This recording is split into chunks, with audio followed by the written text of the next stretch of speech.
Assalamu Alaikum everyone, welcome back to the channel. So today I was planning to do a different video. I was planning to share my portfolio, show you some of the new buys and sells and everything that I've done in the month of April, how much dividend I've received and so on. And that was the plan. I had a very busy day. I came back just about an hour ago. Then as soon as I came home, I just basically checked my phone, started looking around, browsing around, and then I came across this. I was like, whoa, what just happened today? Before I even looked at my portfolio, I just checked this website. Okay, this is the one of the websites that basically shows you the S&P 500. I looked at this and thought, what just happened? So I went around, just checked a couple of websites. I went to CNBC, just checked what's happening in the stock market generally. So you can see the Dow Jones, for example, is just down a little bit. The Nasdaq was 2.5 and then S&P 500. So straight away I knew it had something to do with obviously tech sale or something has happened. I checked if the interest rate has been increased because that's something that has been in the pipeline and people have been talking about. I couldn't find anything. Honestly, just went around and around and couldn't find one single reason why this is happening.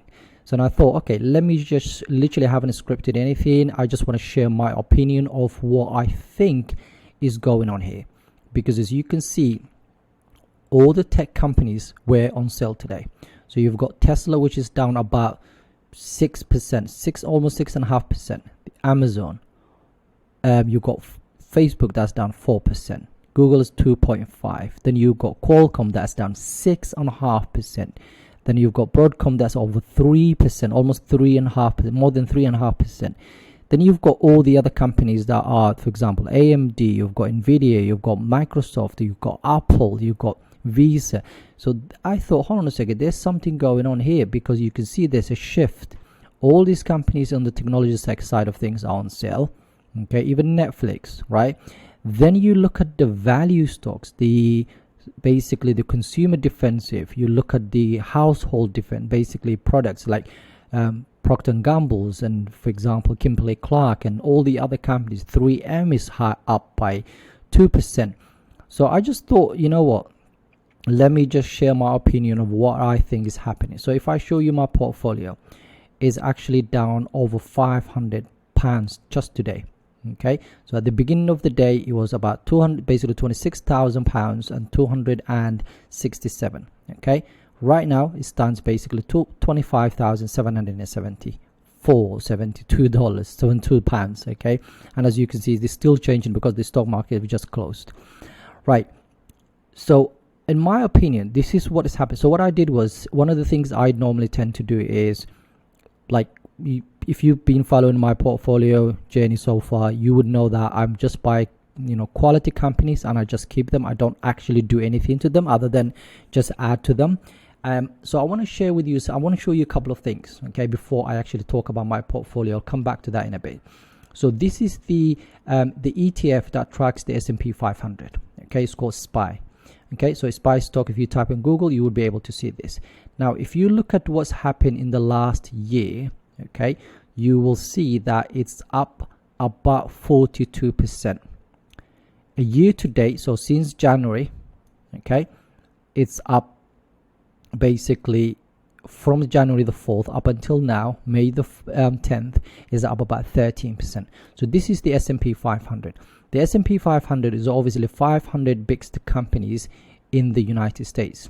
Okay, now that's not bad, but in the last basically couple of days, last 5 days, okay, again it's up just over 0.47%.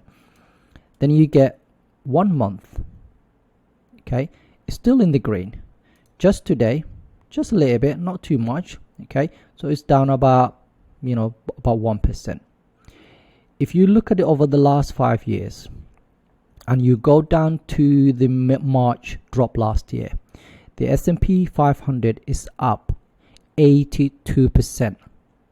So if you bought stocks just around after the drop, so 20th of March last year up until today, you would be up 82%. That's a lot. So what I think, let me just show you one more thing. Okay, Then this is the QQQ. Okay, this is the ETF that basically tracks the technology companies. So a lot of basically just tech companies, Microsoft, the Apples, and all the other companies. Is down, just today is down about 2.5. Okay, so it's basically the Nasdaq, if you like. In the last 5 days, okay, is down 2.3%. Year to date, so since the beginning of this year, is actually up. Let me just change the color. Okay, it's slightly up by 5%. And last is 6 months, okay, is up about 12%. But only this month, okay, so just basically just 1 month is actually down about 3%. So again, that's not bad. But when you look at a red day like this, people start freaking out. And what I'm trying to do here today, this video is just all about understand the psychology of the stock market. Because when you see something like this, you'll be tempted. So if you have Tesla shares, maybe you were tempted today to sell it, or maybe you've sold it already. If you had, for example, Salesforce, which is one of the companies that I own in my portfolio, you probably were tempted to sell. Qualcomm, which is basically one of the companies that I own as well, was basically down 6.5%. All right, so you might think, okay, maybe this company is going down, and start selling it because everybody else is selling it.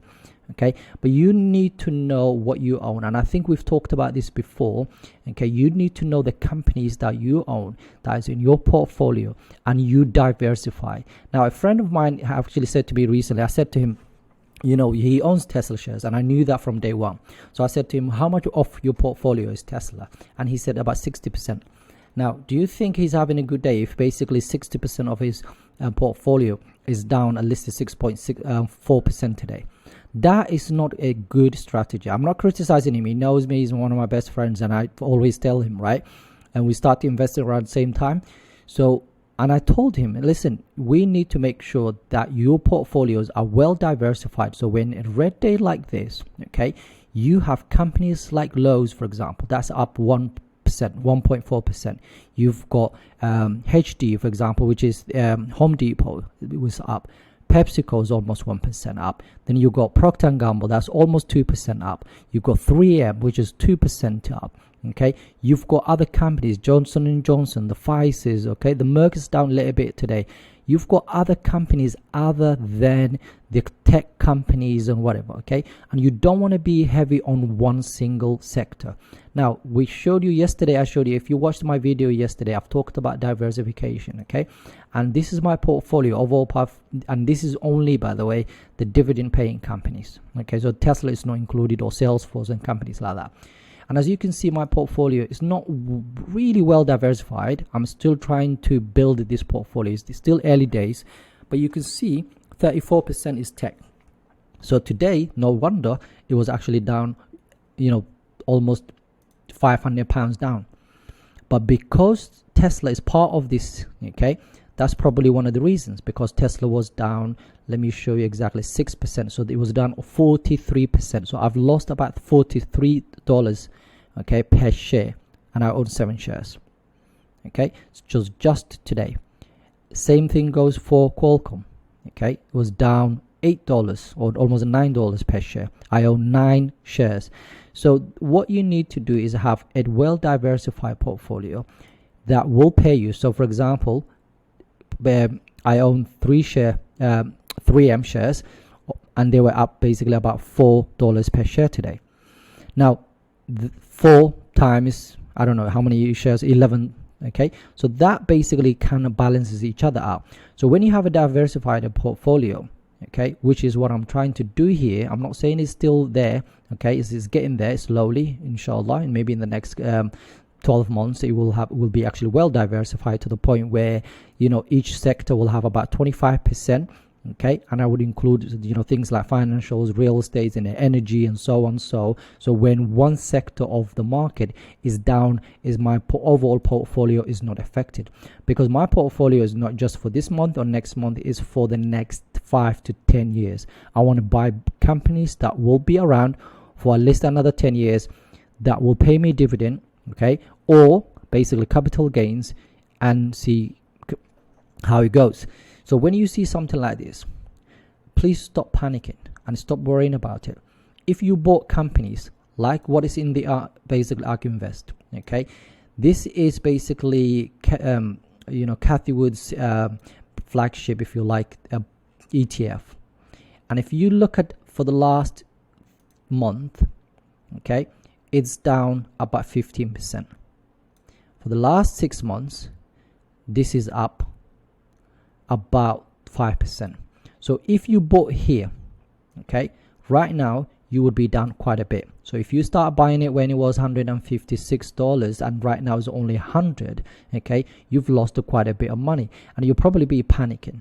Now, one of the things I want to show you very quickly is some of the holdings in this in ETF. So if you go to the actual website, okay, very quickly, I just want to show you some of the companies that are included in that list, so at least you have an idea of those companies. So the holdings in this, when it loads up, okay, include Tesla. So the biggest one here, if you can see, let me zoom in a little bit. So the biggest one is Tesla. Then you've got Teledocs, you've got Roku, you've got Square, Shopify, Zillows, the Spotify's, the Zooms, the Tillos, the Coinbase. Okay, so the top 10. This is Tesla is about 11%. Teledocs about 6%. And these are the companies that were down so much in the last couple of days. So if you bought these companies, and when you bought it, you actually haven't done any of your research, and you don't believe, maybe you don't actually understand the business model, or you don't know exactly if Shopify is going to be around for another, whatever God knows how many years, okay? And you bought these companies because of the hype. I'm not saying basically that's a bad thing. If you did, now look at the company, do your research, find out exactly what the company is going through. Has the fundamentals changed? Roku will always be Roku, Teladoc will always be Teladoc, okay? So this company is the leading company when it comes to basically anything to do with telehealth, okay? When it comes to basically going on a video and basically talking to a doctor online and they tell you exactly what's wrong with you. Now that basically, I believe this is one of the biggest companies and they will be around for a long time. If you believe in that, the price that you're paying for it, is it basically realistic? And if it isn't, then wait for a drop back, okay? Don't buy it now. Don't buy the hype. You like the company, that you like the business model, you've done your research, you know exactly the inside out, everything about this company, right? But the price might be too expensive right now. If you believe it's too expensive, then wait for a drop, okay? Wait till it actually drops to the price range that you're willing to pay. Because what happens is, if you end up paying for, I don't know, 200 pounds or dollars per share for this, and it drops down to 80 or whatever it is right now, then you start panicking. Okay, you're going to start panic selling or whatever. Okay, so just be careful when you're buying these companies. Make sure you're paying it for a fair price. Okay, now let me quickly show you. This is what I do. Okay, so this is my overall portfolio, and I want to show you something very quickly. So I have this thing called stock watch list. I've created this by myself. I put it together. So these are the companies that I'm basically want to invest in. Okay, so if the company that when I check basically every day, I'll go around here and I look at it and see if any of these has changed to a buy. And if it is, then I'll check basically the PE ratio. I will check everything else, and if I'm happy with the price, then I will go and buy those shares. I don't buy or sell any of my companies unless they meet certain criteria. Okay, if you have something like that, then it will definitely help you, because then you have a strategy. You're not gonna panic sell. Don't use your phone when you're actually using basically buying and selling. Okay, you have to try to log in, force yourself to log in. Okay, because when you've got your phone and you just got like a couple of £100 in there, and you've seen today, I don't know, one of your companies that you like is down, you haven't done any of the research, you just press buy and then tomorrow it goes down. I have companies that are down. So Broadcom, look, it's down about 7%. I'm not worried about it because I know inside out about this company. I know that I will basically make some profit sooner or later. So I'm happy to keep Clorox, for example. I'm happy to Kimberly-Clark. Okay, I'm going to go through all of this in tomorrow's video, but I just wanted to share and just talk to you about some of the things that are happening right now and the fact why you shouldn't panic. Okay, if you own, for example, Tesla, which I do, okay, and it's down, I don't know, 6.5%. I know Tesla is not going around. The company hasn't actually done anything wrong. Maybe it's just the consolidating a little bit at the moment. Okay, the price is done because people are panic selling whatever, or they're taking money out of Tesla profit whatever and buying some more Procter & Gamble or whatever it is. That's absolutely fine. I believe this company is going to go back up. Okay, worst case scenario, at the moment I'm in the green anyway. I'm up 67%. Okay, I was up some point over almost 100%. I've been taking profit here and there whenever I can, because it's not paying me a dividend. I'm obviously going to take some profit. So the moral of this story is, please just don't worry too much about the hype and what is going on. If you know the companies that you own, okay, and you see something like this, stop panicking. Think about your strategy. Make sure you've got a solid plan. Okay, so if, for example, tomorrow when the market opens, I know I'm going to buy one more share because I own 9 shares of Qualcomm. Is a buy at the moment for me, so I'm going to buy one more. I'm not going to buy TSM because I still think the PE is a bit too high. I want it to come down a little bit more, and I think it will come down, because if there's a correction, it will definitely come back down to a price. So I might change my price target, but my price target for Qualcomm has been met. In fact, is basically gone down quite a bit today, so I might actually add and buy that one more share, so at least I've got 10 shares. Okay, now I've included all of this. If you would like me to share this with you, just let me know and then I'll share this with you. But it's quite simple. I haven't actually done anything fancy. It just shows me basically the price, the PE, and the percentage change and things like that. And I just put a couple of if statements just to say whether it's a buy or hold or whatever. And then it shows me the dividend they pay and stuff like that. And the ones that have basically no dividend, I just put not applicable. So if you'd like me to share this with you, then inshallah I'll share that with you. But please just don't panic sell. Don't worry about what's happening into the stock market, on the stock market on that simple day. Okay, that single day, sorry. And yeah, just hold, buy more. If you like, for example, Tesla, just buy a couple of more shares if that's what you want. If you see a drop back in some of the companies that you really like Microsoft or Apple or Visa or MasterCard, okay, just dollar average it, buy a little bit more. If you've got £20 today, buy £20 of Visa if that's one of the companies, or MasterCard or Apple or any other companies that you like. Okay, the ones that are on the green, perfect, keep it in there, but try to diversify your portfolio. Don't listen to the news. Don't listen to the hype. Focus on your long-term plan. Investing is not just about 1 day or 2 days. It's a long-term thing. If you want to make money in the stock market in the long run, okay, buy, hold, buy solid companies and hold them for a long time, especially if these companies are profitable, if they have free cash flow, they're paying you a dividend, they're making products, they're innovating, they're doing whatever basically you want them to do, and they meet the criteria that you set for yourself at the beginning. Then focus on that and just don't worry about the hype. I think I just wanted to make this video about 10 minutes, but it's probably got 18 minutes. So probably that shows you how much actually I chat rubbish all the time. Anyway, that's the end of the video. Thank you very much for watching. If you are new to the channel, please subscribe, like, let me know. And tomorrow's video, I'm going to do another one tomorrow, inshallah. I think tomorrow or maybe next day, to kind of go through everything in my portfolio, just show you every single stock that I have, what's up, what's down, the dividend that I've received, and obviously talk about the long-term strategy, inshallah, with you again, because I know I've got a lot of new viewers, so inshallah I'll share that with you as well. Please, if you haven't subscribed to the channel, please do so. Have a wonderful day. Take care. Assalamu Alaikum.